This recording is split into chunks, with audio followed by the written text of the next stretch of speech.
Muito boa tarde para todas e todos, prazer revê-los. Novamente, obrigado pelo interesse, pela participação no evento, nesse segundo Encontro Sul-Mineiro de História, Filosofia e Ensino de Ciências. Nesse horário, nós temos programada uma mesa redonda, que vai contar com a participação como debatedores de todos os convidados que vieram nos prestigiar como palestrantes e como oficineiros ao longo dessa semana. Mas antes de iniciar a nossa mesa redonda, eu gostaria de convidar aqui para nos apresentar algumas palavras o professor André Ferrer, que vem para prestar uma homenagem também ao professor João Zanetic. André. Obrigado.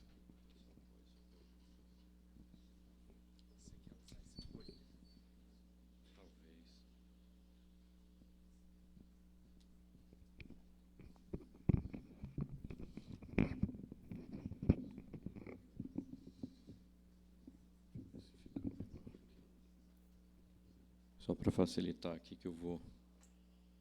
Bem, pessoal, eu pedi aqui ao Evandro, a organização do evento, só para fazer aqui uma breve homenagem ao professor João Zanetic. Na verdade, eu já nem vou fazer o que eu tinha pensado, porque eu comecei a escrever aqui algumas lembranças e o que eu gostaria de falar a respeito do professor João. O professor João, como educador, como professor, como pesquisador da área de ensino, como militante político, como ser humano, e cada um desses itens tinha subitens, e a coisa foi abrindo. Eu falei, não dá certo. E isso é porque, realmente, ele era uma figura incrível, né? A gente perdeu, realmente, um personagem importante aí da área. Então, como não tem tempo aqui para falar tudo isso, e a gente tinha produzido uma nota aqui para ler, eu vou me ater a isso, a leitura da nota. Só queria comentar que, assim, acho que isso é um momento muito especial, que a gente está aqui no fechamento de um congresso de História, Filosofia e Sociologia da Ciência. Eu vejo aqui muitas caras, né, bem jovens, e o João foi um desbravador aí dessa área, alguém que começou essa área, né, que foi um pioneiro. Às vezes a gente brinca aquela coisa, né, antes tudo era mato, né? O João, quando chegou na História e Filosofia da Ciência, era tudo mato, e ele foi um desbravador aí. A tese dele até hoje é uma referência na área, depois quem quiser conhecer, né, a física também é cultura. Mas eu vou, então, aqui ler a nota que foi produzida pela Comissão Diária de Pesquisa e Ensino de Física, da Sociedade Brasileira de Física, pela Secretaria de Ensino da SBF, pelo secretário de Ensino também, e por algumas outras mãos, amigas e amigos do João. Entre ontem e hoje, a gente escreveu essa nota, que deve sair publicada, aí, talvez, no boletim da SBF. Bem, então, diz o seguinte: nosso país deu ao mundo muitos seres humanos de primeira grandeza. Nenhuma pessoa do Brasil recebeu o Prêmio Nobel, mas o mundo olha o relógio, assobia e educa diferente graças ao sol e ao calor humano destas terras. No dia 25 de abril de 2024, nossa comunidade científica e educacional perdeu João Zanetic, um desses prodígios brasileiros. Sal da terra que sentimos mais quando ele falta.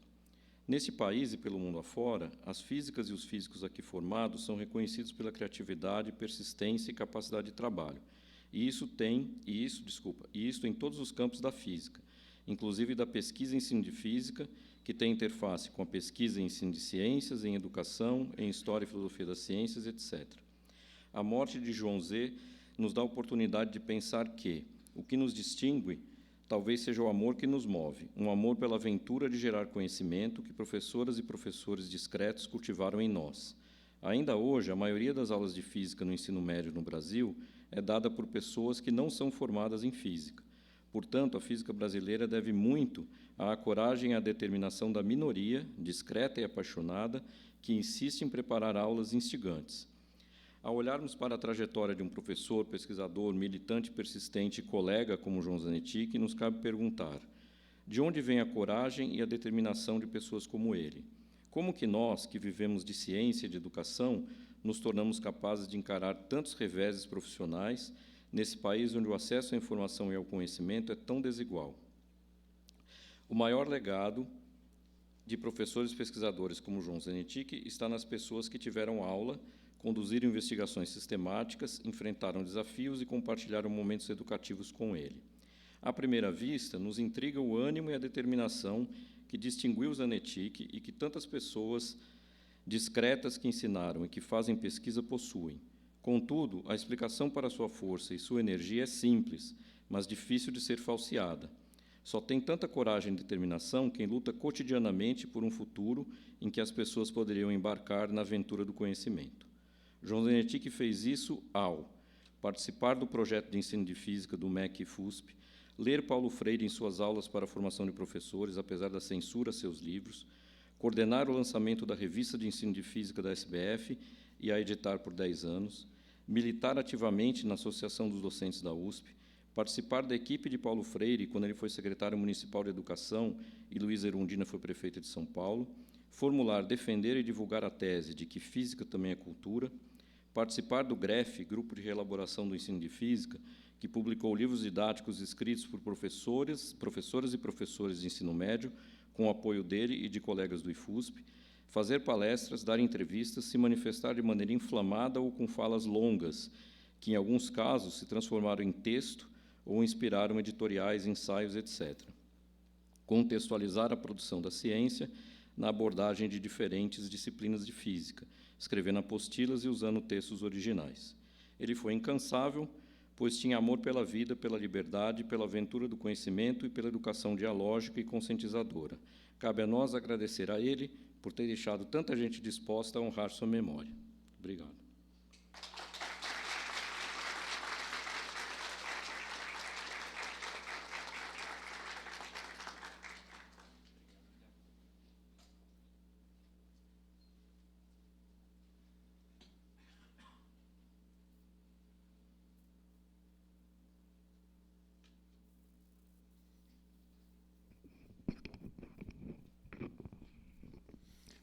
Obrigado, professor André, obrigado a todos.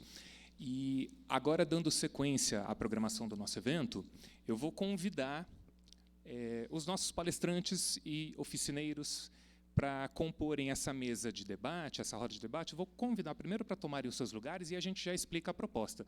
Então, é com muita alegria que eu chamo de volta ao palco a professora Maria Alice Prestes, da USP, professora Ana Paula Bispo, da Universidade Estadual da Paraíba, a professora Letícia Pereira, que está escondida onde? Cadê? Está aqui. A professora Letícia, da Federal da Bahia, professor André Ferrer, Federal do Rio Grande do Norte, professor Hermann Schiffer, Cefet do Rio de Janeiro, e o professor Natan Lima, Universidade Federal do Rio Grande do Sul. Vou ter o prazer de poder sentar aqui com eles na mesa.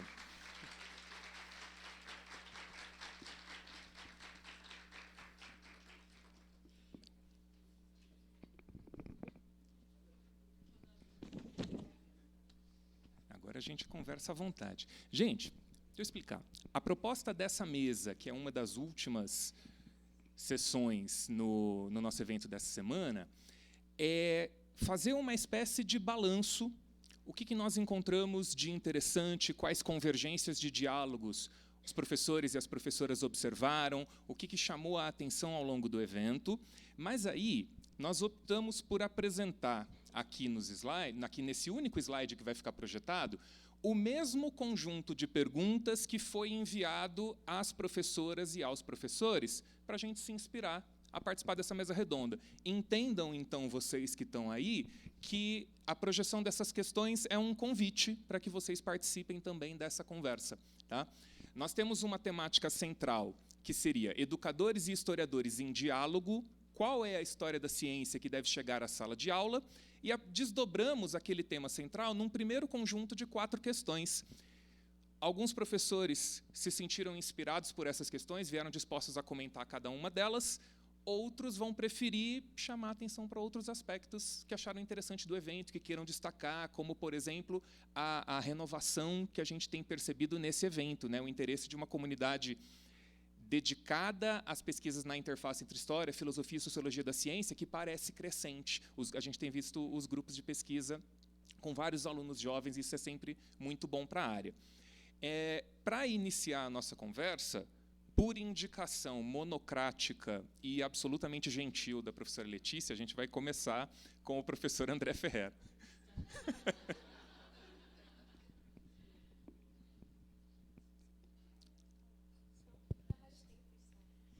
Bem, eu vou, acho que ser breve aqui na minha fala.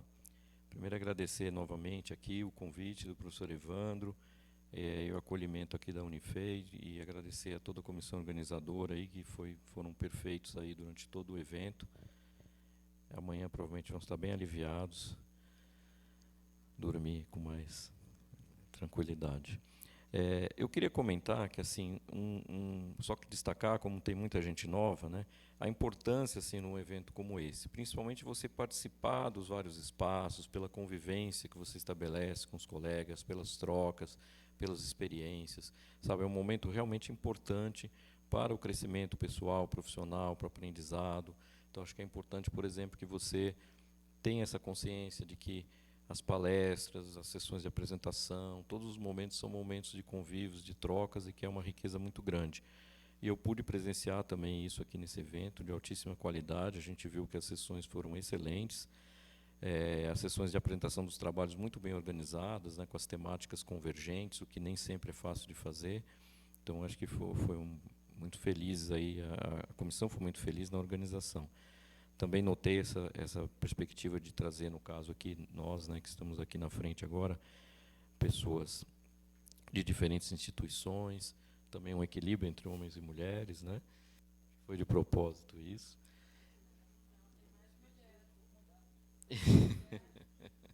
Mais mulher? Então, eles quiseram fazer uma média aí com essa discussão do feminismo na ciência. Bem, então eu acho que houve uma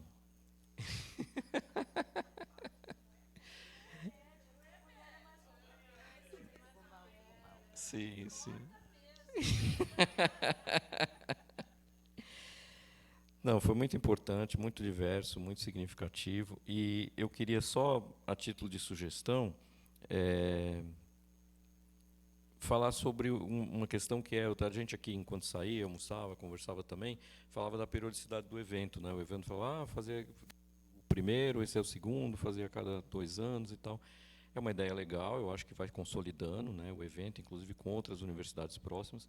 Mas acho que uma coisa que a gente tem que pensar também, não só nesse evento como em vários outros, é como é que a gente se organiza na nossa área, né, de forma que a gente possa também balançar um pouco. Por exemplo, queria só trazer aqui rapidamente uma experiência que a gente teve ano passado, do Simpósio Nacional de Ensino de Física, que foi organizado em rede. Então, teve vários polos que faziam o simpósio simultaneamente. E isso foi contrário à tradição, que era sempre num determinado lugar e tal. Houve uma avaliação, muitos foram a favor, outros não. O próximo SNEF já vai ser novamente, como tradicionalmente, num único ponto. Mas surgiu nessa avaliação ideias como, por que não fazer, por exemplo, um evento regional num ano, e 2 anos depois um evento nacional, depois regional de novo, nacional, para tentar organizar um pouco melhor essa dinâmica. Como a gente tem muitos eventos na área, né, na área de ensino de física tem SNEF, EPEF, daí junta com o IMPEC, tem os de História e Filosofia, tem outros encontros e outras especificidades, CTS, aprendizagem significativa, já tem, cada um tem os seus eventos, né, aprendizagem significativa, eu ia falar, não era nem esse, mas tem mais de ensino por investigação, enfim.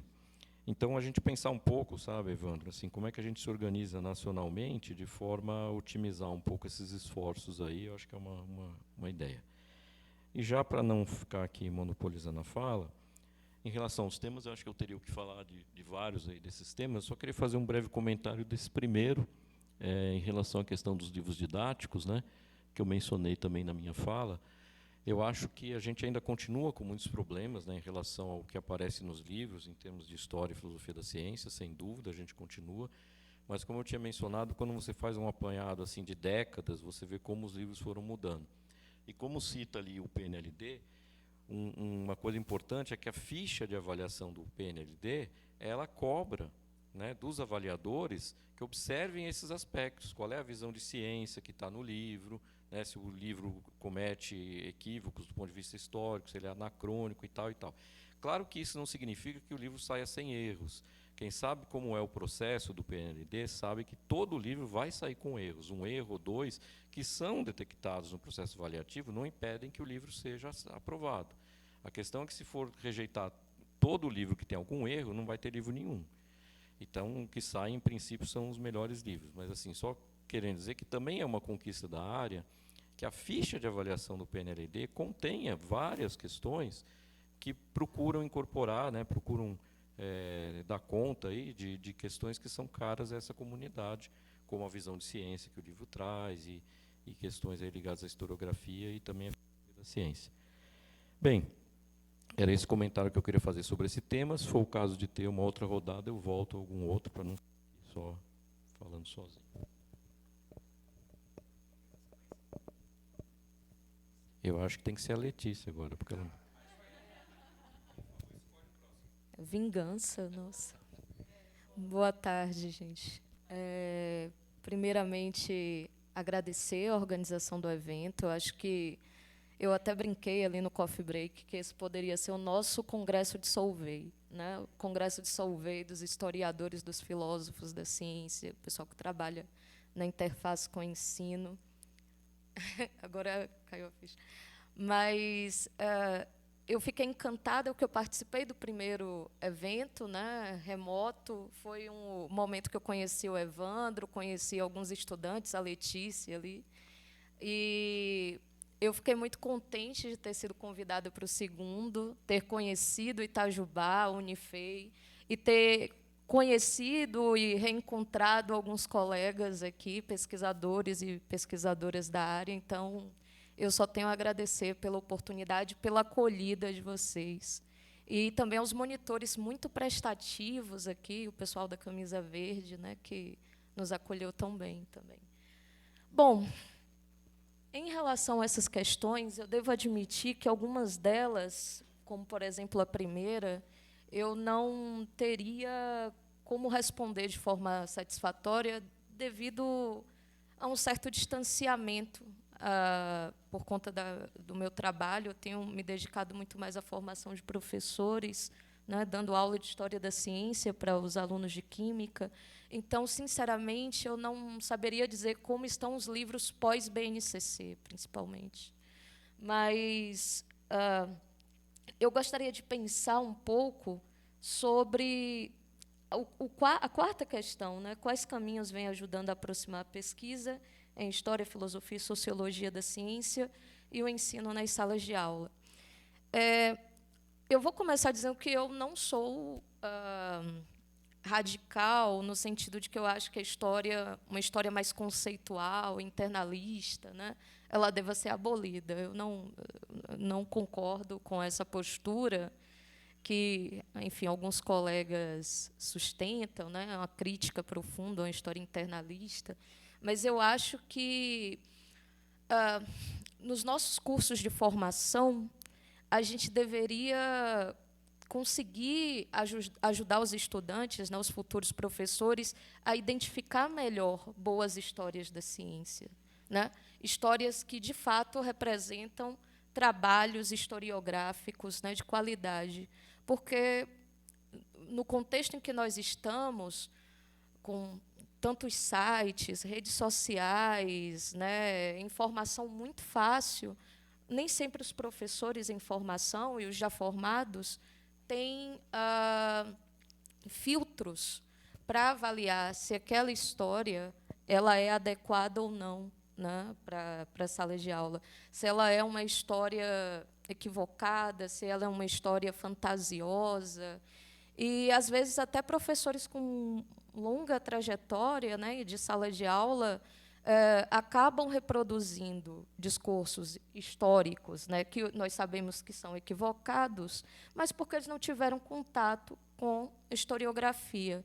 E é difícil, né, porque o trabalho do pesquisador da história da ciência, por mais que a gente tenha consciência das implicações dele para o ensino, a princípio, o nosso trabalho não está direcionado para o ensino. A história, obviamente, pode contribuir para a educação em ciências, mas não é a nossa motivação inicial, né? O trabalho em história da ciência é muito diferente do trabalho em ensino, em termos de métodos, objetivos, enfim, tudo. Isso não significa que não haja interface. Mas eu acho que essa aproximação de sala de aula, para um lugar comum aqui, ela demanda coletividade. E uma coletividade que não comporte apenas professores, né, ou pesquisadores da área de educação. Acho que a gente precisa de gente com formação mais sólida em história, nas construções, nas ações de construção desses materiais. Aí vem outra pergunta, né? Como é que a gente faz isso? Eu não sei. Agora eu vou passar a palavra para alguém, né? Levantei o problema, vou passar para a Ana Paula aqui. Obrigada, Letícia. Eu vou repetir as palavras de Letícia, então, para não repetir, também adorei o evento, agradeço o convite. Assim, um evento extremamente organizado, né? Vocês estão de parabéns. Eu acho que não tem um problema, né? Uma crítica que eu tenho a fazer, um evento que as coisas começam no horário. Ai, obrigada.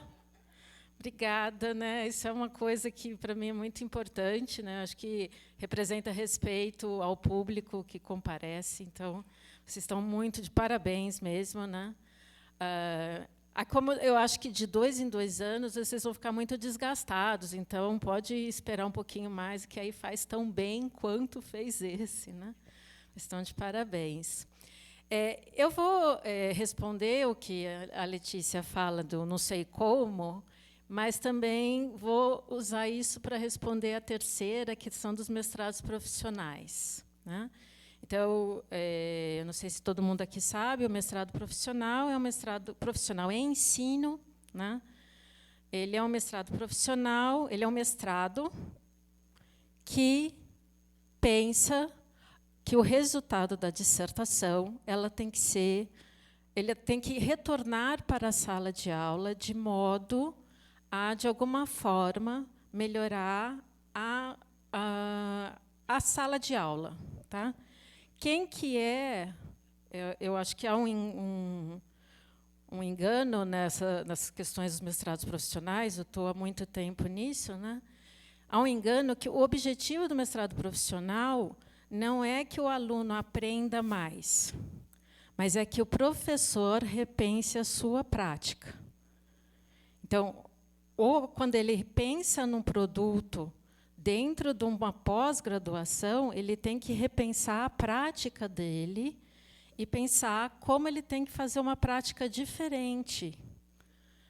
Porque, por mais que a gente culpe os alunos da gente não conseguir fazer as coisas, né? O ensino está dando errado, mas eu não consigo porque eu tenho muito aluno, porque meus alunos não prestam atenção, porque meus alunos não leem texto, grande parte desse problema é a postura docente diante da sala de aula.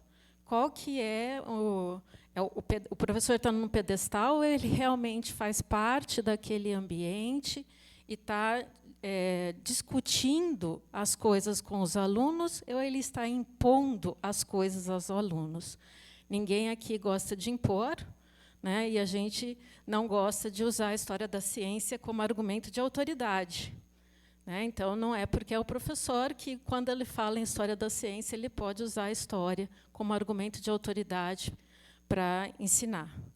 Então, o que eu tenho de experiência dos mestrados profissionais, a demanda, se há demanda, é assim, os professores vêm e tentam, né, eles querem usar a história, mas que história que eles querem?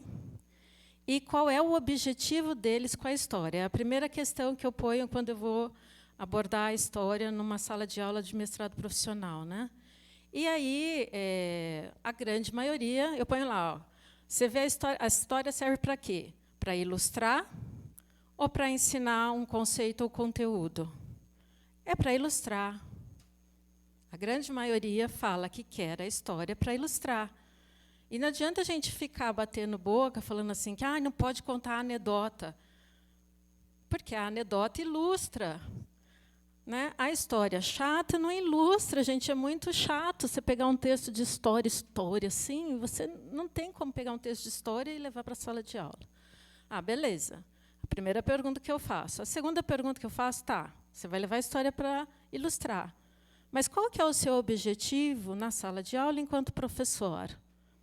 Né? Você quer ensinar seus alunos para que eles façam provas, exercícios, ou você quer ensinar seus alunos para que eles, para a vida, que nem diz um aluno meu, para a vida, para que eles sejam pessoas com uma certa, né, autonomia de pensamento? E aí eles falaram, não, a gente quer ensinar para resolver exercício, porque tem que passar no Enem. Eu falei, então, obrigada, por favor, não use história. Não use. Porque, para usar uma história ruim, é melhor não usar. Não use. Né? Não faça um desserviço para o que a gente vem fazendo. Agora, se você quer usar a história para ensinar, né, porque você tem a preocupação de ensinar, e você quer ensinar alunos que têm autonomia, então você não pode usar a história só para ilustrar. Então, a história tem que vir numa perspectiva crítica. Né? Então, fica muito nessa questão da gente tentar entender o que o professor pensa e qual é o objetivo dele enquanto docente. Agora, tem como fazer isso? Né? Como que vem sendo feitas as coisas? Eu oriento no mestrado profissional nacional em ensino de física, que há muitas críticas, né, André? E, como eu só oriento nesse, né, na minha instituição, eu sou obrigada a que meus alunos façam trabalhos em história. E eu me garanto que os trabalhos dos meus alunos no mestrado, que é ruim, né, André? É melhor do que os trabalhos dos mestrados profissionais, que eu não sou orientadora. Então, o que vai falar é isso aí. Então, o que vai falar, na verdade, se o trabalho, que é a história que vai ser levada, é a perspectiva do orientador, né, ao conduzir o trabalho que o aluno vai levar. Então, eu acho que aí vem o professor do programa de pós-graduação fazer uma reflexão dele, assim como a gente está falando no professor de educação básica. Qual é o meu objetivo enquanto orientador? O meu objetivo é simplesmente que meu aluno ganhe um título e aumente um ponto na progressão, ou é realmente fazer valer as minhas pesquisas? Eu acredito naquela pesquisa que eu faço, eu acho que ela tem que dar resultado, como que eu vou conduzir? Né? Então, vem essa autorreflexão. Os desafios. Né? Um professor que entra no mestrado profissional, né, às vezes faz muito tempo já que ele saiu da sala de aula. E aí ele não teve a história na graduação. Então, aquilo que você começa a trabalhar com o aluno lá na formação de professores, né, no PIBID, na residência pedagógica, vai de pouquinho em pouquinho, ele não tem esse preparo. E ele só tem só 2 anos. Né? Então, claramente, assim, um aluno que começa na graduação pensando nessas questões da história, qualquer mestrado profissional em ensino que ele entrar, que ele for nesse sentido, ele vai conseguir desenvolver. Mas porque ele já tem o background. Mas chegar do nada e fazer alguma coisa com história é muito complicado. Porque você só vai conhecer, foi até a pergunta que eu falei para a Letícia, você só sabe a história boa, se a história é boa, se você já souber a história. Se você não sabe a história, como você vai saber procurar a história que é boa? Né? Então, é uma formação que demanda muito tempo. Né? Eu acho que tem coisas que eu só aprendi agora, que já faz 17 anos que eu ministro a mesma disciplina. Aí, toda vez, eu vou lendo uma coisinha. Mas, para quem começa a fazer alguma coisa, vai depender muito desse background e do suporte que o orientador pode dar em termos daquilo que ele não tem conhecimento. Né? Então, eu acho que esse é o grande desafio, né, que a gente entenda que, por mais que existam trabalhos, né, por mais que já tenha um certo tempo na área, é muito complicado a gente achar aquilo que a gente não sabe o que é. Como que eu vou procurar? Eu não sei nem por onde eu começo. Né? E começar assim, não sei se, de repente, junto com esses congressos, a gente começa com escolas de formação, para ajudar a entender onde que eu procuro e o que eu tenho que procurar. para começar a formar pessoas que saibam, né, dar andamento nisso, e aí um mestrado profissional, em 2 anos, você consegue desenvolver, né, uma dissertação que tenha uma perspectiva legal, né? E, aproveitando, eu vou passar para quem? Tá bom, para Herman. Alô? Que fez mestrado profissional. Que... Seu mestrado não foi profissional? Acadêmico. Meu foi acadêmico. Gente, eu não vou elogiar explicitamente, mas eu vou elogiar a organização. Primeiro, só para avisar todo mundo, eu estou nervoso, tá? Não é só vocês que ficam nervosos em apresentação, não. A gente também fica aqui na frente. E, para mim, esse congresso foi excepcional, assim, por várias razões. Pela organização, não é só porque eu tive passagem paga, também é por isso, mas, enfim, estou aqui na frente. Eu tive experiências incríveis com pessoas que estão aqui, mas também que estão aqui, e que eu acho muito interessante, assim, uma visão muito holística e ampla das coisas. Eu via pessoas estudando, por exemplo, sobre redes de atores e sobre instituições científicas. E aí, quando eu tinha um congresso, não iam para o congresso. Eu ficava, caramba, mas como é que essa pessoa está estudando sobre a ciência, entendendo todos os processos, práticas e relações, mas não entende que tem que ir num congresso? Ou tem que não só assistir uma aula, tem que estar nas entrelinhas, tem que estar nos corredores, tem que estar, às vezes, enfim, na internet também, por que não? Mas, então, entender a importância de um evento desses é muito interessante, porque você tem que estar sempre constantemente fazendo uma meta-análise do seu trabalho, né, da sua atuação profissional e da sua atuação política. Então, entender um evento, entender de onde vem esse auditório, que eu entendo como auditório, tá? Eu entendo como auditório isso aqui. Para fazer várias diferenças do evento. Então, entender, né, a relação entre as pessoas, como aqui tem uma pluralidade imensa, então, a gente não vai medir o efeito disso na gente em números, né, em variáveis assim, muito claras. Eu não tenho a menor ideia que eu ganhei aqui hoje, mas eu sei que eu ganhei muita coisa, né, e eu já estou há um tempinho, né, indo em vários eventos, né, até épocas boas que a gente ia evento toda hora, e é impressionante pensar agora, a partir de... Eu já tenho 13, 14, sei lá quantos anos aí nessa área, eu já posso olhar agora, né, de hoje para o passado, e quando eu estava numa hora dessas que nem vocês estão agora, eu pensava, como é que vai ser daqui a 15 anos, cara? Eu queria estar lá na frente falando. Caraca, irado. Acho que eu cheguei aqui.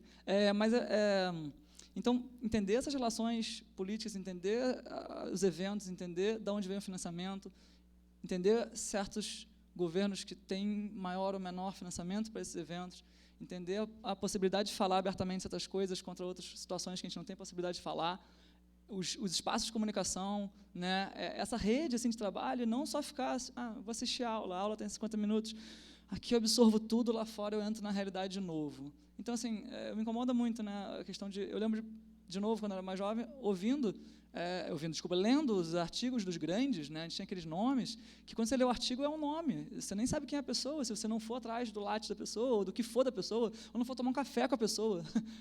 E quando você vai no evento, a gente organizou um evento internacional lá no Rio de Janeiro, em 2015, e eu também passei por isso aí de vocês, tá, e por situações que eu suava, assim, nossa, uns perrengues muito grandes, mas ali você ia olhar, cara crachá, né, assim, olhar assim, você que está escrevendo isso aqui, e você conseguia fazer uma meta-análise do trabalho da pessoa, e você olhava, nossa, ele está propondo um monte de coisa que, a priori, se você olhar a ideia isolada, é uma ideia linda, mas se você contextualizar a ideia, aí você fala, peraí, é linda, mas, enfim, tem 1000 possibilidades, talvez não seja melhor para mim, ou para mim, no sentido do meu contexto.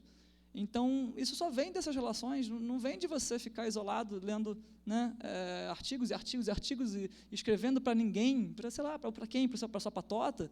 Então, você só vive nesse círculo, todo mundo se concorda.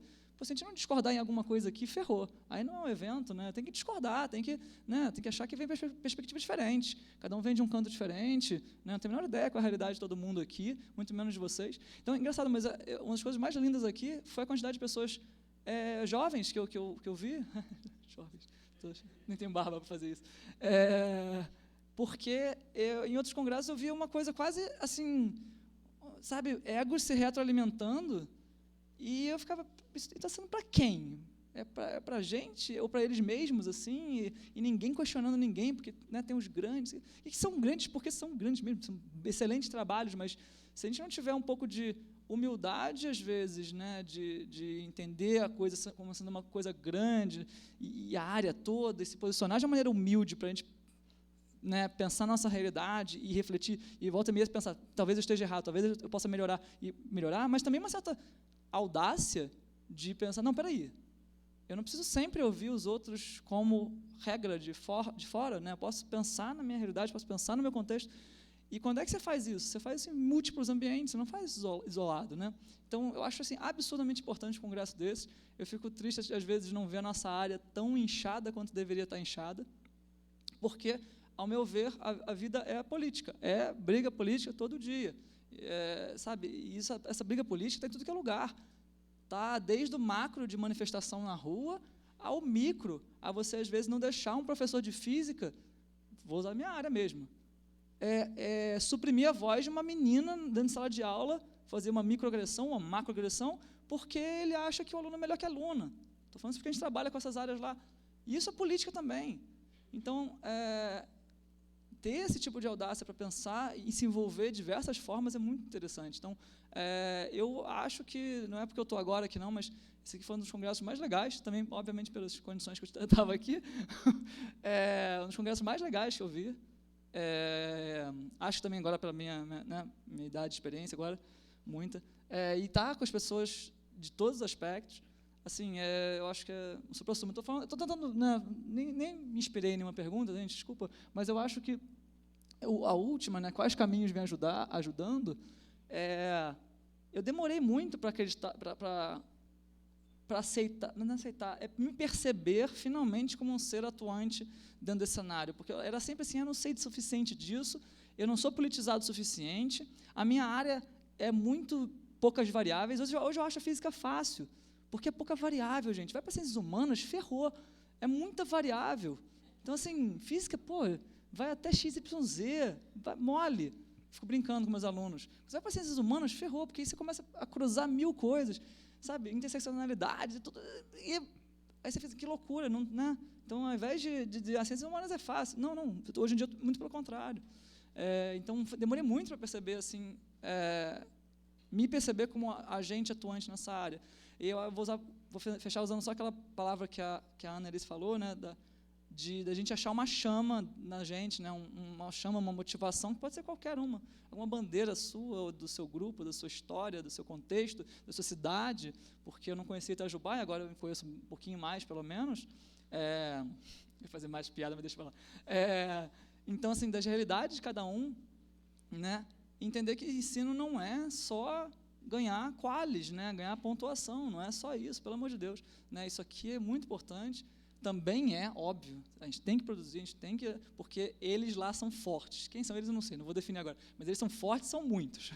Então, se a gente não tiver uma força política como educação, tendo uma bandeira clara, e que eu acho que a história e a filosofia da ciência, eu entendo como um caminho excelente para isso, pode ter outros, diversos talvez, mas eu acho que sem algumas ferramentas, algumas reflexões dessa área, não sei muito como seria, mas, então, eu acho assim, imprescindível esse tipo de contato, de evento, de relação humana, porque, né, enfim, falei bastante já, tá bom, gente. Agora, eu sou...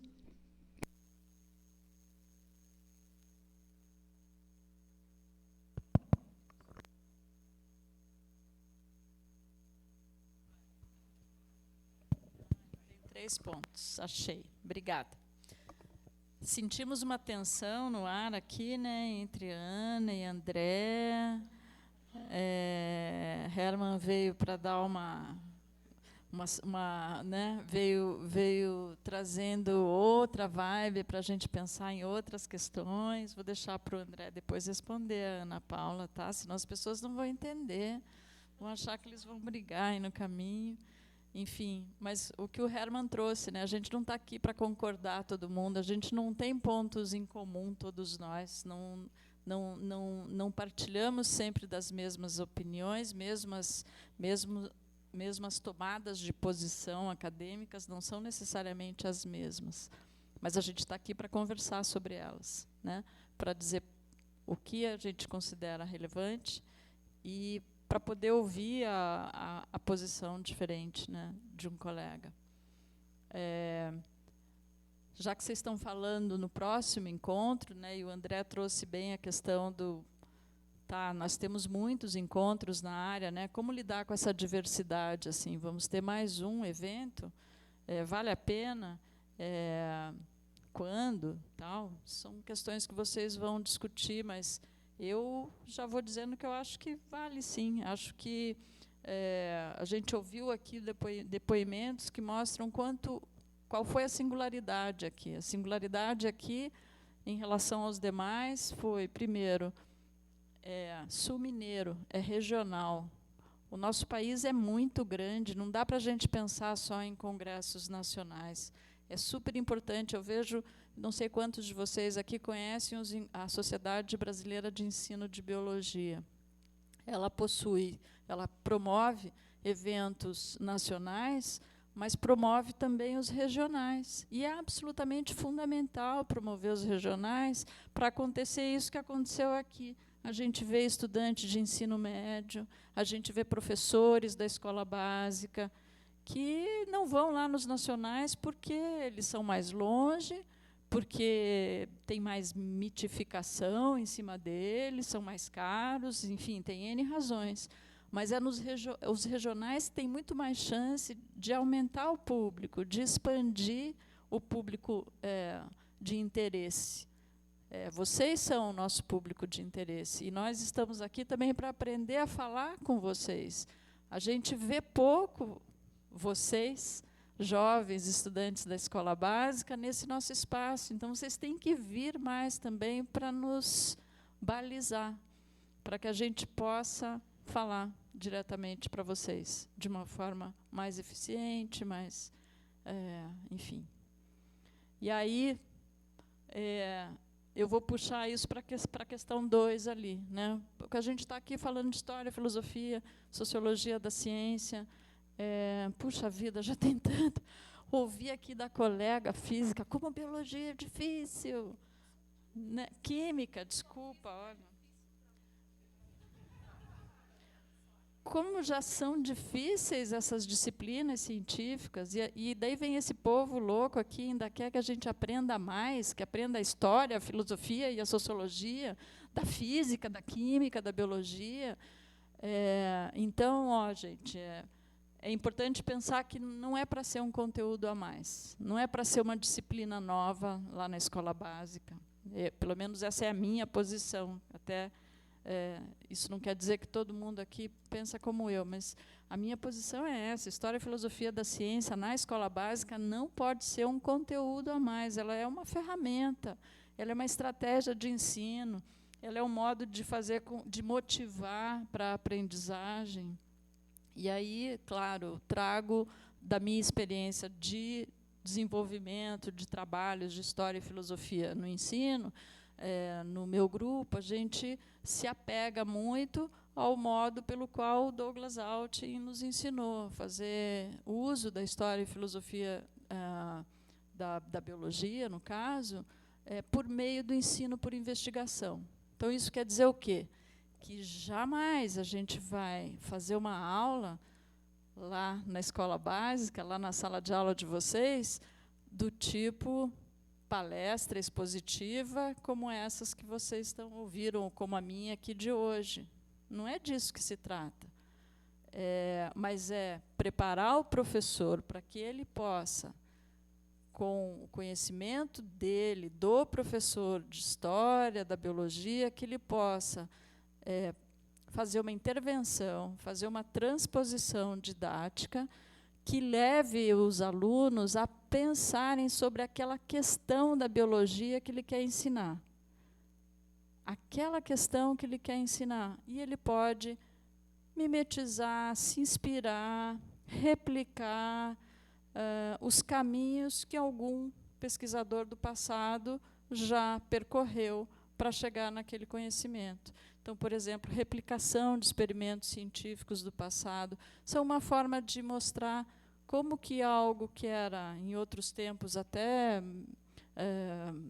com volume, né, de conhecimentos naturalmente menores do que os atuais. Então, é possível fazer experimentos mais simples do que experimentos atuais, e, por meio desses experimentos, fazer as verdadeiras perguntas. O que eu quero realmente ensinar? Eu quero ensinar nomes, nomes de plantas, nomes de bichos, de grupos taxonômicos. Eu quero que os alunos decorem as leis da física, ou eu quero que eles compreendam o ser vivo.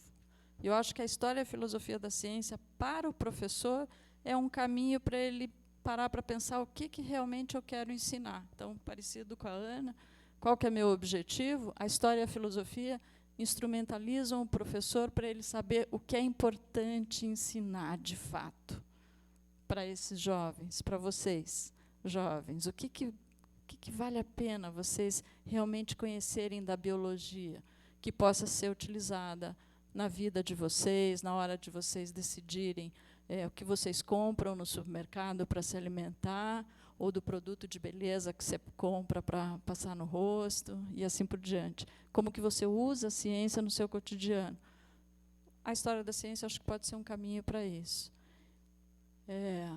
E não é necessariamente um caminho para trazer mais conteúdo para a sala de aula.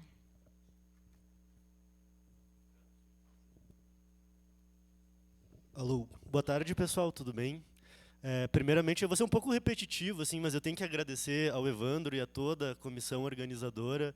O evento foi impecável em organização e em acolhimento também. Eu acho que todos nós nos sentimos acolhidos por todos os monitores. A questão do transporte para cá de todos nós, todo mundo foi sempre muito generoso com a gente, então muito obrigado. Um primeiro ponto, assim, que de certa forma é o que o Herman já mencionou. Fiquei muito feliz de estar aqui, de poder ouvir todo mundo, as palestras de alto nível e as oficinas que eu pude participar também. Saio bastante motivado para a minha prática docente também, em pensar em outras atividades. E um primeiro ponto que eu acho que isso suscita, e talvez seja uma coisa para a gente pensar enquanto institucionalização da área, é como a gente pode se organizar melhor para que circule melhor os resultados das pesquisas, porque é uma área pequena, mas que, de certa forma, também, às vezes, a gente não conhece os trabalhos dos nossos colegas, a gente não se conhece, e o evento é uma alternativa fundamental, mas talvez a gente pensar em outras estratégias para que isso possa circular e, né, a gente consiga, de alguma maneira, melhorar esse diálogo. Nesse sentido, tentando ser breve, uma coisa que me impressionou muito foram os debates nas apresentações, né, consegui participar em todas as sessões, foram apresentações de alto nível e principalmente do ponto de vista do cuidado historiográfico, metodológico, a busca por fontes primárias, secundárias, que realmente permitisse a construção das apresentações. E aí, a partir disso, que eu queria levantar duas questões e propor para os colegas e para todo mundo. De certa forma, isso já acabou aparecendo nas falas, mas a primeira delas é pensar justamente em uma diferença entre esse rigor historiográfico da pesquisa da história e uma história voltada para fins didáticos. E como que a gente consegue encontrar um encaixe entre compromissos metodológicos e compromissos didáticos também. De certa forma, é o desafio que eu encontro no Instagram. Muitas vezes os haters vêm da área de ensino, inclusive, né? Do tipo, pô, tu está reforçando o mito do gênio. Tu conta uma história de 1 minuto do Einstein. E aí gente já perguntou, tu já leu alguma coisa sobre Popper? Sabe? A pessoa quis ver. Eu falei, não, já conheço, assim, e tal. Mas, às vezes, são escolhas que conscientemente tu faz, porque falar 1 minuto sobre o Einstein atinge 100 mil pessoas, e contar uma história ultra rigorosa atinge 200 pessoas. E talvez isso é uma coisa para a gente pensar, né, qual é a história que atinge o aluno. E aí um segundo ponto que, para mim, me angustia muito, e que o André tocou na fala dele, e que eu gostaria de trazer, é como nós podemos gerar evidências e dados que nos ajudem a entender, de fato, o impacto das nossas propostas na sala de aula. Por N motivos, né, normalmente a gente opta por metodologias que envolvem estudos exploratórios ou estudos de caso, normalmente com metodologias qualitativas, grupos pequenos, o que tem um potencial gigantesco em muitos sentidos. Mas também, talvez, na hora de pensar em termos de convencimento em política pública ou de levar para a sala de aula, faltem dados ou argumentos para mostrar quais são os impactos dessas metodologias ou dessas propostas na sala de aula. Eu conheço, pode ser que haja outros, mas eu conheço o projeto Harvard, que resultou, né, em pesquisa de larga escala, com todas as limitações que naquela época se tinha. Então, se chegou à conclusão de que não piorava a aprendizagem conceitual, né? Então, assim, se eu ensinar história, o aluno vai aprender menos física. Não, ele não aprende menos, também não aprende mais, mas melhora a atitude em relação à ciência. Essa é a conclusão principal. Hoje, os nossos objetivos se alargaram. A gente quer que não só aprenda a ciência, mas aprenda sobre ciência, interface com política e sociedade. Mas será que os alunos realmente estão mudando não só a sua concepção, mas a sua agência no mundo, de fato? E como a gente mede isso e como a gente analisa isso para poder ter evidências robustas do impacto daquilo que a gente está fazendo? Uma autocrítica, né? Então, falando dos meus trabalhos, eu acho que às vezes a gente se preocupa muito com rigor metodológico na história, e às vezes quando a gente vai pensar em termos de evidência do aprendizado, num sentido mais amplo, a gente não investe tanto esforço por N motivos que isso possa acontecer. Então, a minha pergunta aqui para todo mundo também é a gente pensar como que a gente pode gerar melhores evidências e análises que nos ajudem, né, a ter argumentos a favor dessas abordagens. Legal. Eu quero agradecer a todos por essa primeira rodada de comentários. Agora a gente vai abrir para perguntas, comentários, como foi colocado no início, né? Sintam-se convidados a também propor as suas respostas, apresentar suas posições. Eu queria saber da comissão se alguém me ajuda a colher as questões. Temos ali uma fala da Luciana. Por favor. Obrigada. Acho que também agradecer muito a organização do evento. Acho que desde lá de trás, da submissão de trabalho, né, sempre pontuais, sempre respondendo muito prontamente e concordar bastante com o Natan em relação ao acolhimento, né? Acho que todos nos sentimos muito acolhidos e queria destacar o tamanho do evento, né? Um pouco, acho que na linha do que a Marilice falou.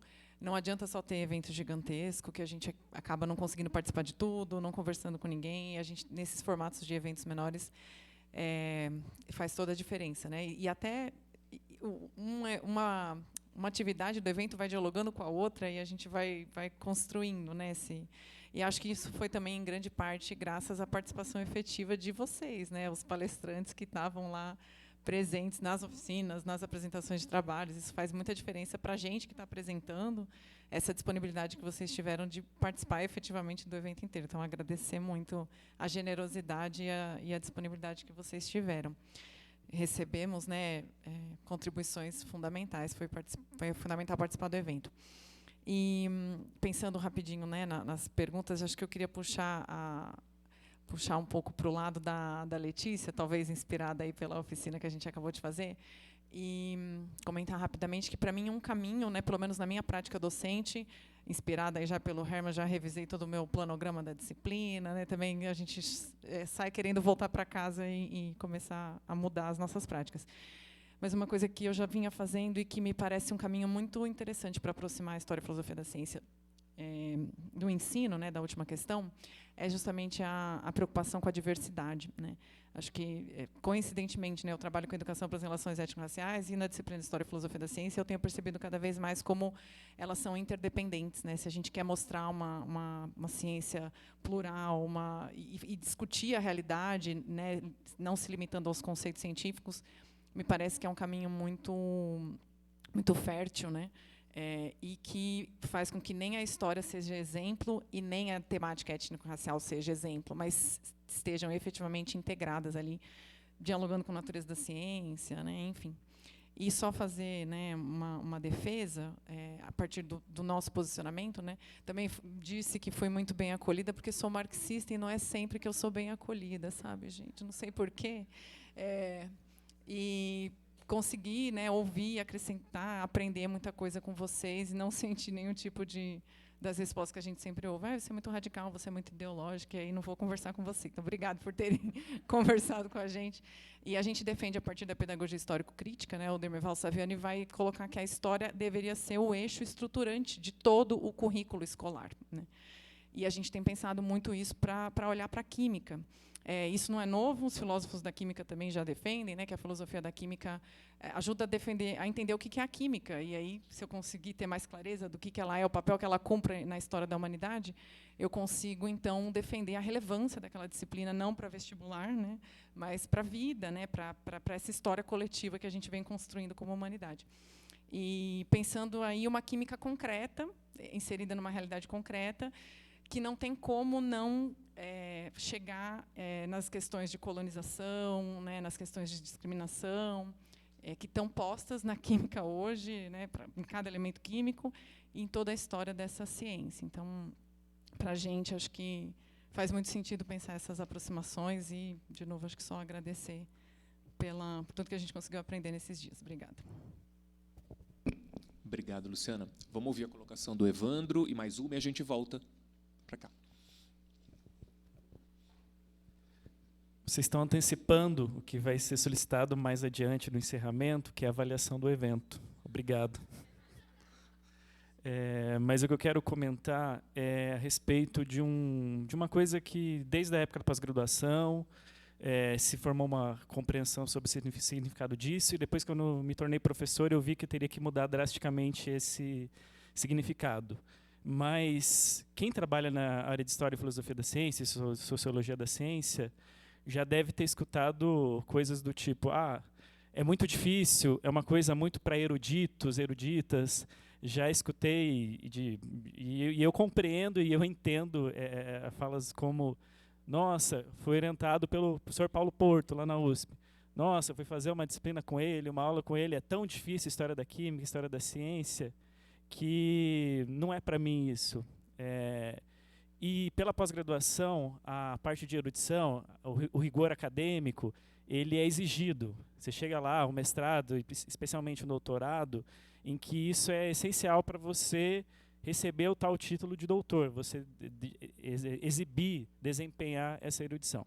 Só que quando você vai para a sala de aula, você está com esse caminhão de erudição, só que seus alunos não estão nesse patamar de erudição. Eu acho que ontem eu estava na oficina do Hermann, eu acho que o Hermann já refletiu muito sobre esses aspectos, assim, não o conheço o suficiente, mas pela oficina eu acho que esse é um aspecto que deve ter, digamos assim, gerenciado algumas reflexões por parte dele. Mas o que eu quero perguntar a vocês é como mudar a chave, que a gente tem uma formação que tem esses aspectos de rigor, erudição, para uma sala de aula, e aqui eu estou falando inicialmente de formação inicial, e isso vai ser ainda mais incisivo, ainda mais forte no contexto da educação básica. Como é que a gente muda isso? Porque é uma perspectiva, uma postura, e isso vai envolver planejamento, desenvolvimento, falas, abordagens muito distintas. Eu lanço para todo mundo, mas não precisa todo mundo responder, quem se sente confortável para a gente entender esse aspecto. E eu percebi ao longo da minha prática docente aqui que eu tive que mudar drasticamente. Eu lembro, e eu falo isso para os alunos com muita tranquilidade, falei para os alunos desse semestre, primeira vez que eu fui ministrar a disciplina de Filosofia da Ciência. Segui como eu aprendi.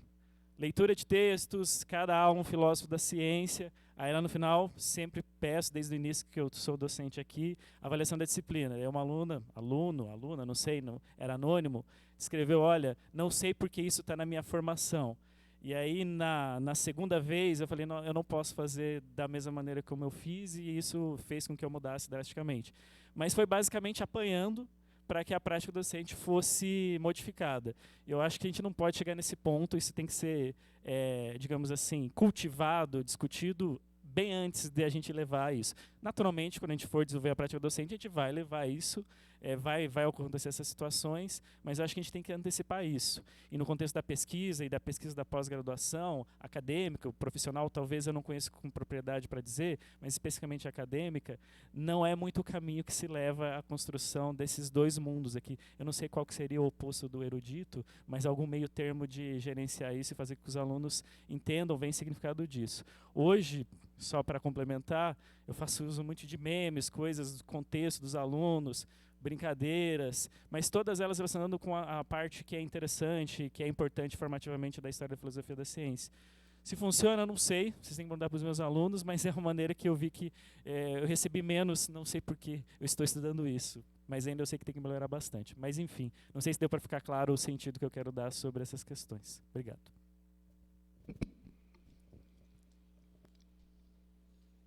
Temos mais alguém que queira fazer uma colocação, uma pergunta? Não? Então, vou devolver para os professores.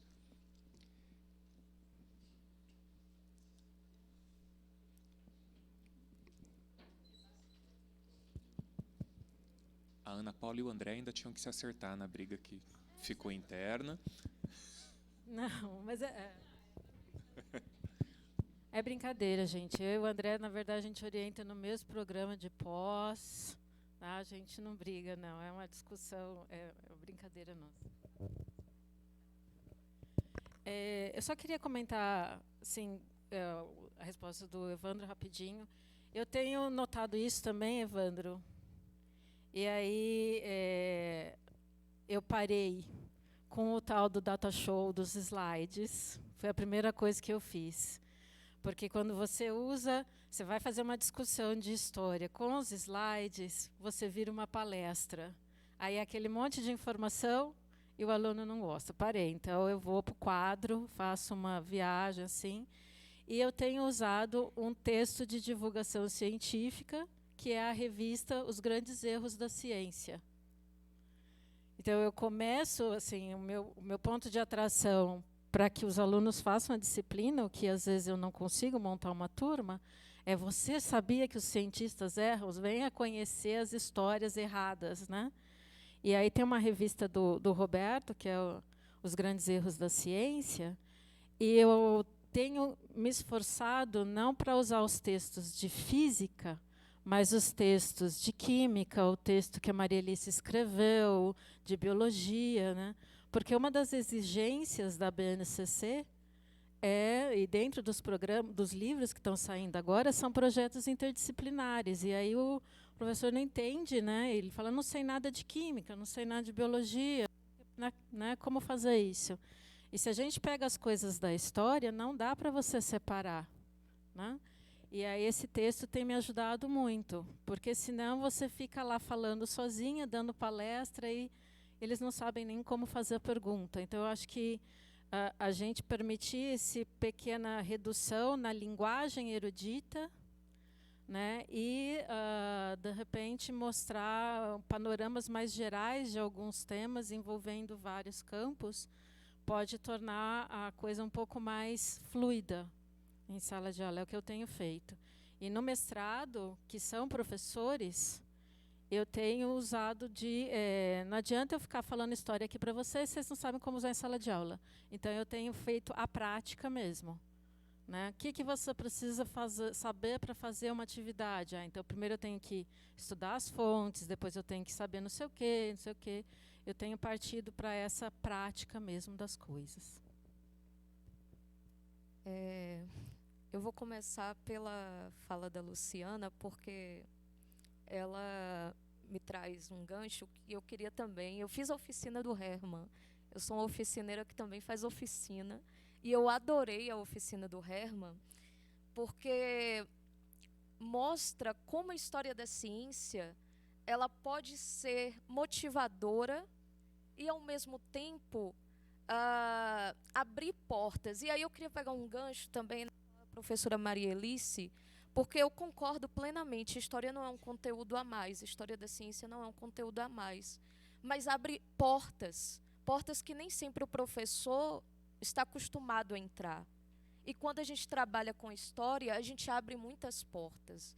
E nem sempre a gente dá conta, né, da diversidade de assuntos, de temas, que uma história às vezes simples, né, pontual, a contribuição de Lavoisier para a descoberta do oxigênio.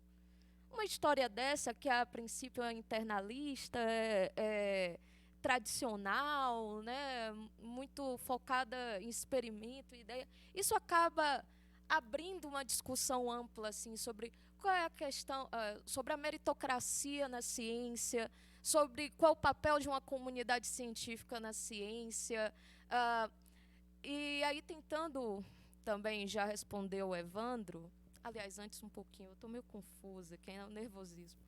Eu também acho, Luciana, que a diversidade, né, as temáticas sobre diversidade, né, as temáticas históricas mais ligadas ao presente, né, pensando a história sincrônica, né, de alguma forma, elas trazem um engajamento maior, né, um interesse maior dos estudantes. Mas tem assuntos que, a princípio, né, estão muito distantes da realidade do estudante. Por exemplo, se eu for discutir com os meus alunos de História da Química a iatroquímica, né, a tria-prima de Paracelso, vai ser muito difícil trazer isso para os dias de hoje. Se bem que não, que eu descobri que no TikTok está bombando teoria dos 4 humores, por conta de uma pseudociência maluca que surgiu aí. Mas, enfim, eu acho que quando há uma sincronia histórica, é mais interessante para o estudante. Agora, em relação ao que Evandro comentou, né?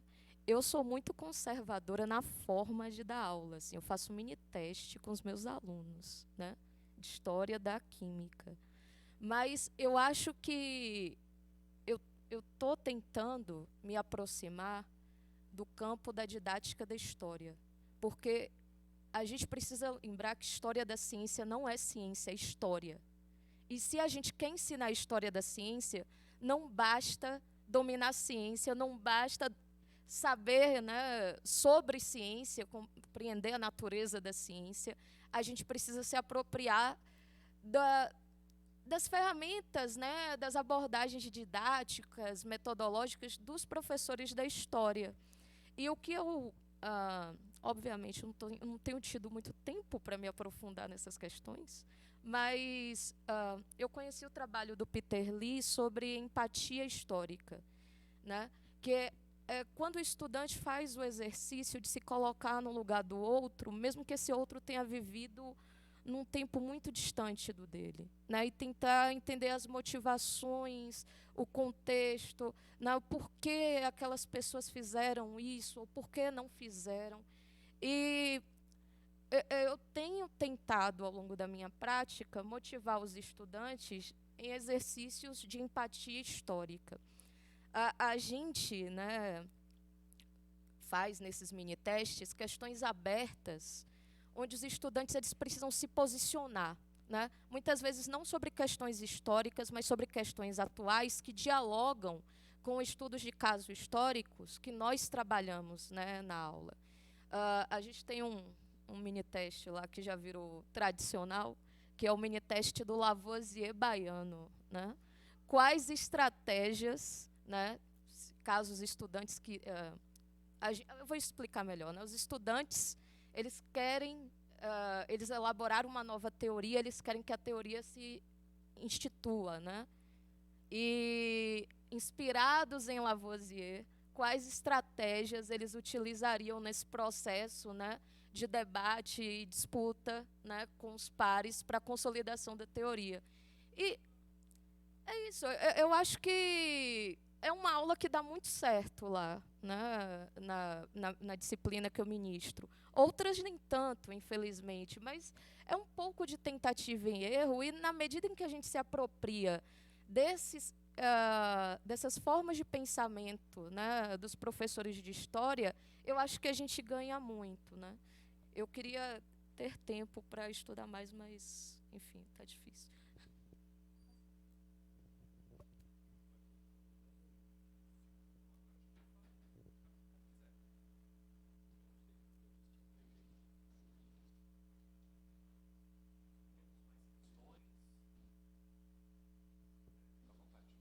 Não, porque queria dar mais espaço aí.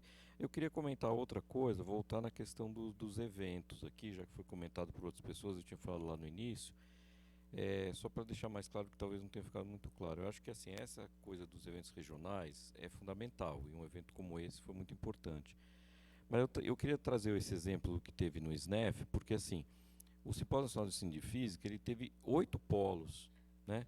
Teve Amazonas, Caruaru, Curitiba, teve 2 no Rio de Janeiro, São Paulo não teve, teve um em Minas também, né? Juiz de Fora. Então, assim, ele aconteceu numa semana nesses polos no Brasil. E cada polo atraiu, é um evento voltado principalmente para professores, né, de física, cada polo atraiu professores da região, e a ideia era essa, então conseguia, né, atrair esses professores. E não impedia de que, por exemplo, convidados, como nós estamos fazendo aqui agora, pudessem ser chamados, né, para estarem, por exemplo, a Ana Paula foi lá para o Amazonas, então assim, você podia chamar, a Lucelena de São Paulo foi lá para Caruaru, então você podia chamar pessoas de fora, então isso não impede. E as pessoas que teriam dificuldade financeira para viajar, estavam lá, estavam na região, né, mas ao mesmo tempo recebendo convidados de fora. E teve alguns momentos desse evento que tinham palestras nacionais, que todo mundo ia para o auditório e assistia uma palestra que estava sendo, ao mesmo tempo, em todos os locais, estava sendo simultânea. Então, eu estou falando que a gente pode pensar em mecanismos, por exemplo, imagina um congresso de História, Filosofia e Ensino que acontecesse na mesma semana em vários locais do Brasil, sei lá, no Sul, Norte Fluminense, Sul Mineiro, Seridó, entendeu? A gente poderia ter uma coisa desse tipo. E depois, em outro período, ter um congresso que juntasse todo mundo. Que outras pessoas poderiam ter dificuldade de ir, com certeza, mas é porque eu acho que há uma riqueza também de você, eventualmente, sei lá, ter um certo esforço para, em um determinado momento, conseguir ir para esses eventos, inclusive guardar dinheiro, etc., porque é importante também conviver com pessoas de outros locais do país, né, encontrar esses outros grupos. Então, eu só estou dizendo porque eu acho que a gente precisa pensar melhor, não é só de História e Filosofia, para todos os eventos da área de ensino e outras áreas, que a gente tem muitos eventos e às vezes a gente pode ter estratégias que tornem isso mais profícuo do ponto de vista das trocas aí, né? Bem, e outra coisa que eu queria falar, polemizar aqui com a Ana. Não, brincadeira, essa coisa com a Ana, mas é só para contextualizar um pouco melhor essa questão dos mestrados profissionais que ela está falando e por que a gente estava debatendo aqui. Porque é o seguinte, esses mestrados profissionais, contextualizando um pouco, né? Na área de ensino de física, a nossa área de pesquisa em ensino de física se opôs à criação desse mestrado. Teve uma assembleia lá em Maresias, não lembro há quantos anos atrás, em que a SBF trouxe essa proposta e a área votou contra. E ainda assim a SBF implementou o mestrado nacional, e inclusive algumas pessoas da área foram trabalhar nesse mestrado profissional. E ele, bom, é uma coisa que tem dinheiro, que se investe dinheiro, que tem bolsa, então isso pega, né, isso atrai as pessoas, os alunos foram também, inclusive esvaziando outros mestrados acadêmicos, né? Então, mas a questão é que ele é um modelo que a nossa área, em princípio, achava ruim. Era um modelo calcado na ideia, primeiro, que você era pegar o professor de física, né, que está lá na sala de aula, e falar, bom, vamos dar uma formação melhor para ele em nível de pós-graduação. O que está faltando para esse professor? Mais física. E aí toca física nele, em todas as disciplinas de física, né? Então, assim, era uma lógica conteudista. Você, acho que dificilmente tinha uma situação como a Ana falou, que tem onde ela está, de ter a possibilidade de ter uma professora como ela para trabalhar a história, não tinha, a maioria dos locais não tem. Então, assim, você não tem discussão na natureza histórica filosófica, você não tem várias discussões. A lógica que está por trás é um pouco do conteúdo, de colocar mais conteúdo, ou sempre essa lógica, né, um pouco dos físicos. Falta conteúdo do professor. Se ele souber mais física, ele vai dar aula melhor de física, que é um problema. E esse modelo ele ficou ainda mais problematizado com a base nacional. Porque com a base nacional e o ensino médio, que passou a ser, né, antes desse momento agora que vai mudar de novo, né, mas passou a ser esse ensino médio interdisciplinar e integrado, que sentido tem você pegar o professor de física, tirar ele e dar uma formação de mais física e devolve ele para trabalhar com a base que tem essa perspectiva de trabalho interdisciplinar. Então, um modelo falido, completamente falido, que não tem sentido nenhum. Agora estão voltando atrás ali com a base, que vão voltar a ter os componentes curriculares específicos. Então agora o pessoal deve estar até aliviado um pouco e falar, opa, então vai voltar, então tem mais sentido agora o mestrado profissional. Porque percebe, é um modelo que estava esquisito com a publicação da base, né? Então essas questões que a gente debate é por causa disso. Quer dizer, diante de uma situação em que o que você tem é isso, lá no Nordeste, não sei se aqui fala também, né, a gente fala assim, não tem tu, vai tu mesmo. Então, assim, se não tem tu, vai tu mesmo. Né? O que tinha o mestrado profissional, era o que recebia financiamento, era o que tinha estrutura, então a gente também se engajava, né, e tentava trabalhar da melhor forma possível. Mas enquanto modelo, não era um bom modelo, né, esse é que eu estava colocando. Bem, o Natan colocou outras questões que eu gostaria de debater, mas eu não quero ficar aqui centralizando. Eu queria voltar nas questões do Natan também, então se eu puder já retomar isso. A primeira delas era uma contraposição entre rigor historiográfico e uma história produzida para contexto didático, né? Então, ele colocou dessa forma: qual é a história que atinge o aluno? Eu acho que, ao longo desse evento, nós tivemos vários lampejos e alguns brilhos ofuscantes. Assim, tem respostas aqui, tem bons encaminhamentos aqui. Por exemplo, nas oficinas, na produção de narrativas, na proposta de utilizar o experimento, né, a reprodução do experimento histórico, ou a cultura material, para evocar olhares de como é que a gente está reconstruindo, construindo um conhecimento sobre o passado, de como o próprio conhecimento científico se constrói. Pessoas que participaram da oficina da Letícia me mostraram um texto de 2 páginas, e eram vários, né? O que me mostraram era da Rachel Carson, e a demanda colocada sobre aquele texto produzido para contexto didático, aquele texto histórico voltado para contexto didático, era: vamos ler e encontrar aqui onde estão as questões de natureza da ciência, onde estão as discussões sobre construção de conhecimento científico, onde estão as questões de gênero, preconceito e relações humanas destacadas no texto. Então, eu acho que um lampejo de resposta que aparece de qual é a história que atinge o aluno vai na linha do que a Maria Alice colocou. É aquela história na qual o aluno se envolve, sobre a qual ele opera, que ele não escuta como uma aula expositiva, né? Então, é uma história que o convida, de alguma maneira, a participar, seja se colocando no lugar do cientista, por exemplo, numa interrupção da narrativa, o que você faria nesse contexto, né? Como você se portaria aqui. Ou então, chamando a atenção explicitamente: você está vendo o preconceito de gênero colocado nessa cena? Isso aconteceu de fato, né? Então, essa história que é interrompida para chamar a atenção para os detalhes, talvez nos oriente a buscar essa transição, né, do rigor historiográfico para uma história que se volta para o contexto didático. E eu queria só aproveitar mais uma fala que a Letícia colocou a respeito das portas que se abrem quando a gente estuda a história da ciência. Teve uma temática em particular que chamou muito a minha atenção nesse evento, pela palestra da Anabel e pela quantidade de trabalhos que eu vi nas sessões de comunicações orais que evocavam as relações humanas dentro dos grupos de pesquisa. Então, que chamavam a atenção para como o relacionamento de alunos com orientadores, de alunos entre si, a comunicação de ideias entre grupos de pesquisas, são determinantes sobre a continuidade de uma linha de pesquisa, a proliferação de pesquisas dentro de um mesmo campo, pessoas que, de repente, abandonam uma carreira de pesquisa por conta das relações humanas que se colocam ali. Então, eu fico pensando que a lógica da construção, como funcionam os grupos de pesquisa, o que é um processo de iniciação científica, é um nome mágico, né? Um nome, parece que a pessoa vai ajoelhar, você vai bater com a espada no ombro dela, você está iniciado, né? Você tá sendo acolhido num círculo mais esotérico, né? Você tá sendo acolhido num círculo que é menorzinho, que é mais fechado. Essa construção de um entendimento sobre o que é a iniciação científica, o que é fazer parte de um grupo de pesquisa e como essas relações interferem na continuidade de carreiras científicas é algo que eu penso que a gente deveria tornar mais acessível. E, por meio da história, eu imagino que essa é uma porta que se abre, essa é mais uma temática que a gente pode colocar. E o último amarração que eu queria fechar é, nesse congresso, eu conheci pelo menos 2 professores da educação básica que trouxeram grupos de alunos para participar, para assistir e até para apresentar trabalhos, né? Foram a professora Luciana e o professor Lucas.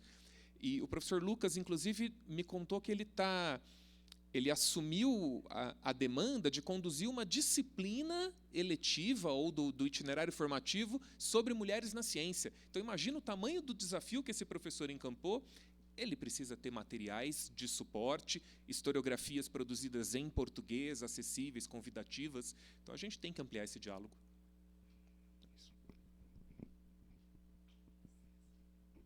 Falo pra caramba. Eu nem sei mais quem eu estou respondendo, em que linha eu estou indo. Desculpa, gente. Essa hora eu estou já no bagaço. Me perdi de novo. Na verdade, assim, eu acho que eu vou continuar um pouco do que eu estava falando antes, respondendo um pouco o Evandro, talvez o Natan, agora o José. Uma coisa que me incomodava também bastante, assim, me incomoda, e você olha, você entende por quê, mas ainda se incomoda, que é uma coisa na academia de, bem, todo mundo propõe tudo que acha bom. E se você ouvir tudo que você acha que é bom, ferrou. Você vai fazer tudo e você, né, dormir, não. Então, isso na vida, eu acho, né? Porque na vida hoje em dia você tem que ser saudável, tem que ter amigos, tem que ser vida amorosa, tem que trabalhar muito, muito, tem que estudar, tem que ler, tem que se alongar, yoga, ter animal de estimação se quiser, pode plantar, sei lá.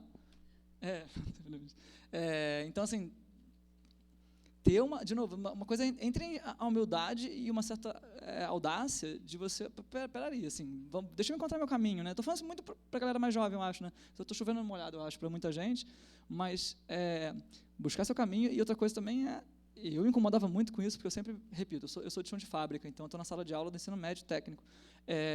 Eu lia trabalhos, eu falava sempre, meu grupo de pesquisa, para amigos diretos, eu falava na cara dele e falava assim, cara, desculpa, a ideia é linda, não vai funcionar na sala de aula. Não é que ela não vai funcionar.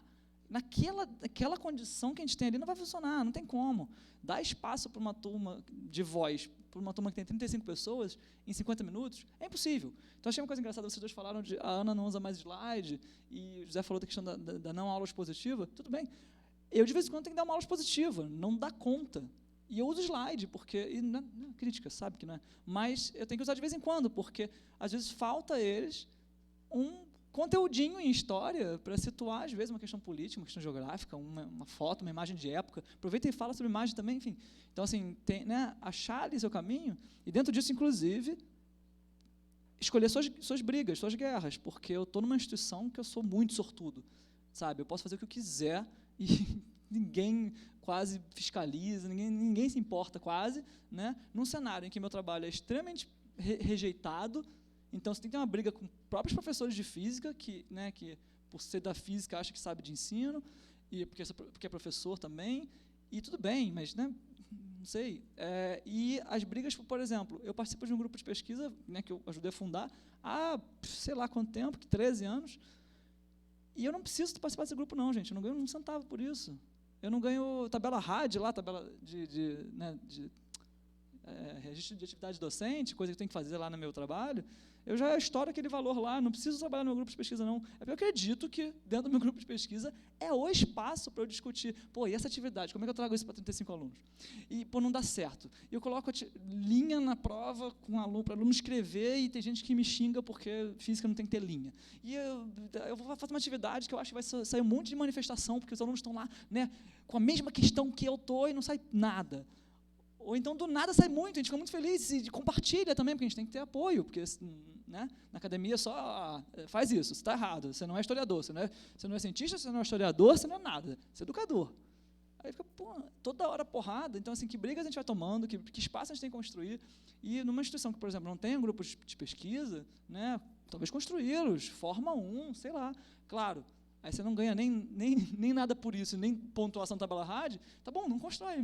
Não sei se você vai conseguir trabalho escravo, foi mal, acontece. Mas vai buscando sua seara, vai buscando aliados. Né? Então, acho que por isso que eu acho assim, acho impressionante como a gente analisa a história, a gente analisa a sociologia da ciência, filosofia também, e muita gente não traz isso para a sua prática. Né, e fica de novo, eu já falei isso umas 20 vezes, mas você pode falar um episódio histórico que tem uma questão ultra machista ali naquele caso, ou racista, e se você não discutir aquilo explicitamente, a galera passa por aqui, e é isso aí, mais uma historinha, sabe? E não se discute a questão em si. Então, assim, né, mas enfim, mas eu acho que essa questão do quanto a gente aprende estudando os episódios históricos, aí mesmo quando a gente mergulha mesmo na história, na sociologia, quanto a gente aprende sobre a nossa prática e a nossa constante necessidade de briga, mas também de acolhimento, né? Porque o grupo de pesquisa, às vezes, é para chorar no ombro mesmo. Olha, não deu certo, é isso aí. Fala sobre não dar certo mesmo. Não tem muito espaço na academia, eu acho, para isso, mas tenta achar um espacinho ali, no capítulo 2 da sua tese, fala que não deu certo um monte de coisa, sei lá, mas enfim, na minha tese eu fiz isso, né? Um monte de coisa deu errado.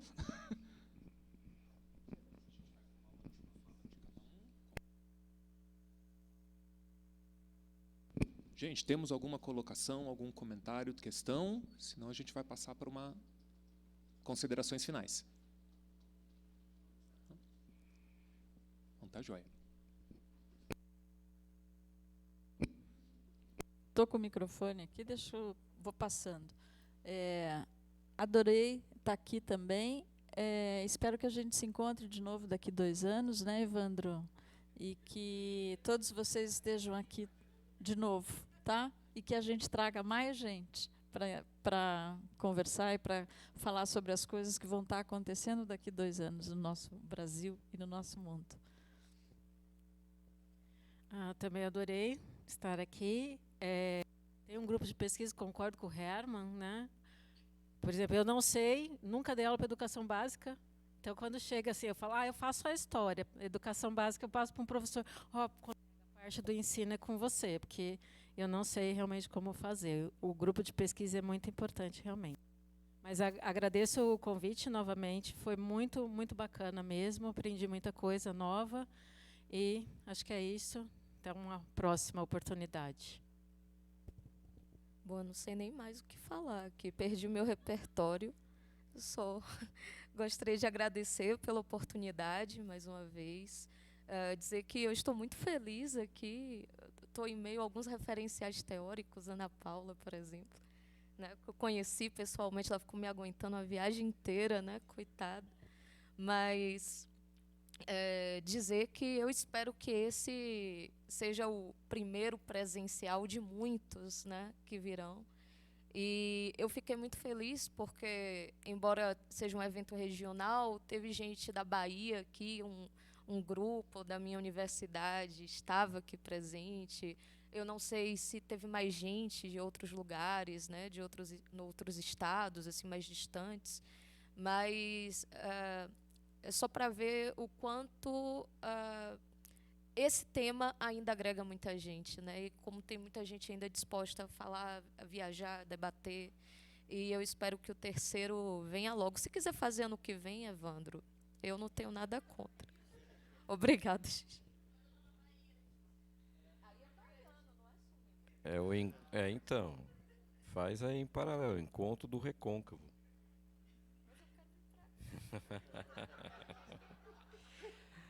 Bom, gente, também só agradecer aí, principalmente ao Evandro, a comissão organizadora novamente, o acolhimento da Unifei, obrigado. Espero que vocês saiam daqui, né, mais animados e animadas com toda essa discussão aí de história e filosofia. Normalmente isso, pelo menos para mim, tinha esse efeito nos eventos, né? Eu acho que a gente sai animado, sai querendo ler, sai querendo estudar, sai querendo pensar. Isso é o mais importante. Obrigado.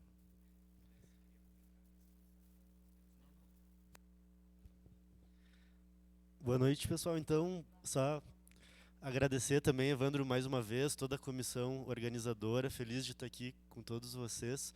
Obrigado ao pessoal que está com a gente aí até o final também. Sei quão cansativo, quão difícil é organizar um evento, então parabéns redobrados pelo esforço e por todo o sucesso do evento. E posso falar, André, que eu pelo menos posso dizer que eu saí motivado daqui, saí animado. Então acho que isso foi um efeito geral. Então parabéns e muito obrigado. Chega, né, gente? Tá sendo gravado isso? Tá? Então deixa pra lá, então. Tá. Não, tudo bem. Então deixa pra lá. Eu trabalho pro editor depois. Gente, obrigado. Chega. Tchau. Bom, gente, então eu vou agradecer novamente a presença de todos os nossos palestrantes oficineiros. Peço uma salva de palmas, por favor.